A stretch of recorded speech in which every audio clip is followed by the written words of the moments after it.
a military coup. So Okay, so what's that? Wait, I saw this meme from the Destiny subreddit. Hold on. This is the army literally arrived at his doorstep and was engaging in systemic violence on the condition that he stepped down, they would stop the violence. This is like, I, I, I don't know. Like, okay, I'm sorry. All right, okay. Meme hunting isn't how we're doing this here. Just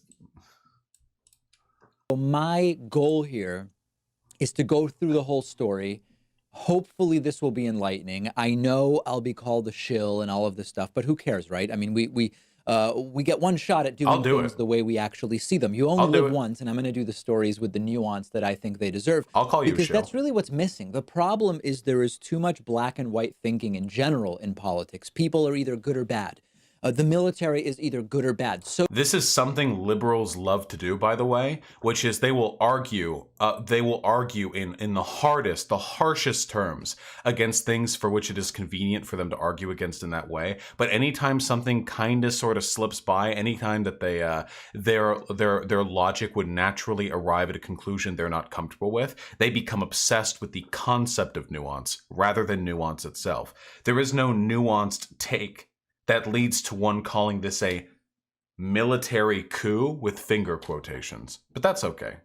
socialism is either good or bad. A politician is either a savior or a villain. And I know lots of people who work in the field of mental health, and they tell me, you know, a lot of the people that come in that I see, they have in their lives all sorts of different things going on Make that your at point. the root are often caused by black and white thinking Jesus about Christ. gray areas in life, about jobs, about relationships, about their childhood, whatever. What the fuck is he talking? Do you think this 8-minute video is just going to be like, actually, you know, some people say things are bad and some people say things are good. Most things are just like, they don't have to be bad. They can be good or bad. I mean, so they can be mostly good or mostly bad. If they're all bad, all good, then they can't be. People with mental illness tend to think this way. What the fuck are you going on about?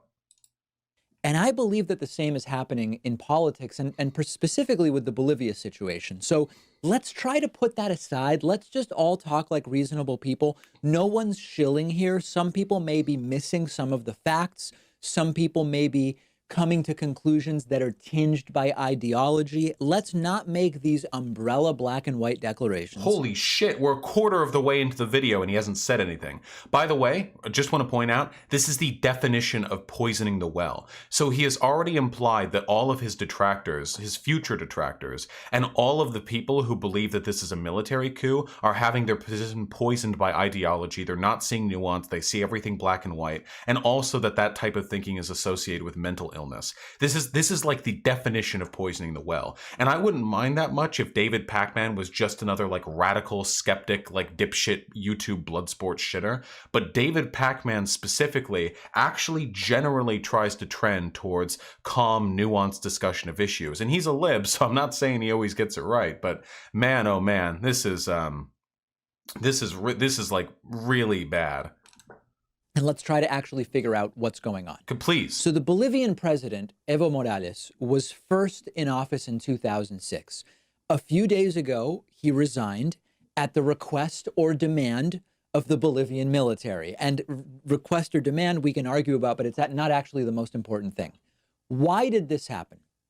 A few days ago, there has been rampant speculation about the most recent election being a bogus election.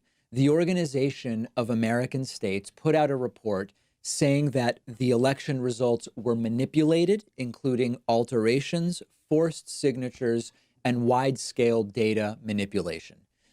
So here's where I get to step in, because I did an oh no, stinky, and I read the OAS report. So it's not too long. You can go through it yourself. The OAS, the Google OAS Wikipedia, Agents of S.H.I.E.L.D. The Agents of S.H.I.E.L.D. Is a top secret international organization. No, wait, hold on. Let me get the actual wiki article. Fuck me. OAS Wikipedia. Thank you. Okay. The Organization of American States, which David Pakman just referred to, is, let's be honest, a literal propaganda organization that was developed during the Cold War to fight leftism in Latin America. That was literally what it was designed to do. This organization means about as much in terms of political impartiality as one founded by McCarthy to discover communists in Hollywood. This is literally a propaganda org. And since the Cold War's ended, the organization has focused on election monitoring. Now, why do I say election monitoring with the same hand quotes that I condemned Pakman for using earlier?